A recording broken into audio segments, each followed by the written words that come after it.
पांडुरंगा विठ्ठला मला माफ कर. मी तुझ्या वारीला येऊ शकलो नाही. मी थोड्या वेगळ्याच सेवेत गुंतलेलो आहोत. तुझ्या वारीला येणं हे माझं भाग्य नव्हतं. ज्याचं कोणीच नाही अशा थकलेल्या निराधार निरागस जीवांच्या सेवेत मी मग्न आहे. पण विठ्ठला, त्यांच्या प्रत्येक श्वासात, प्रत्येक हास्यात, प्रत्येक अश्रूत मला तुझाच सहवास जाणवतो.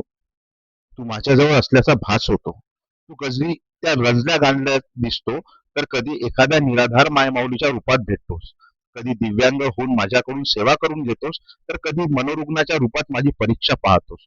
तुझं हे वेड्याचं सोंग कधी कधी मनाला वेदना देतं, पण तुझ्या सेवेत मी कधीही कमी पडलो नाही. तुला जेवणाचं ताट वाढलं, तुला घालायला कपडे दिले, वर्षातून 3 वेळा तुझ्यासाठी वस्त्राची व्यवस्था केली. तुझ्या स्वच्छतेपासून ते तुझ्या आरोग्यापर्यंत जशी जमेल तशी काळजी घेतली. या सेवेत जर कधी माझ्याकडून काही कमी पडले असेल तर रुसू नकोस देवा. तुझी वारी, तुझी पंढरी, तुझं दर्शन हेच या सेवेत अनुभवतो आहे असं समज. मला नास्तिक लेकरू समजू नकोस. तुझ्या कृपेने गेल्या 11 वर्षापासून 135 निराधार मायमाऊली, रंजल्या गांजल्या आणि असहाय्य जीवाची सेवा करण्याचं भाग्य हे तुझ्याचमुळेच मला लाभलेलं आहे. त्यापैकी 48 निराधार वृद्ध मायमाऊली त्या जगाचा निरोप जेव्हा घेतो, त्यांच्या अंतिम संस्काराचं पुण्यकर्मही तूच माझ्या हातून घडवून आणलं आहेस.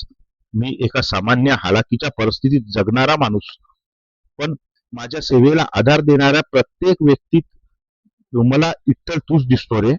अशीच तुझी कृपादृष्टी माझ्यावर राहू दे. तुझ्या भेटीला, तुझ्या वारीला येण्याचं भाग्य नाही, कारण मी तुझ्या दुसऱ्या रूपात सेवेत गुंतलो आहे. दिन दुबळ्याच्या निराधारांच्या सेवेत असताना तुझा कधीही विसर पडणार नाही. अशीच तुझी कृपादृष्टी विठ्ठला आम्हा लेकरावर राहू दे. धन्यवाद.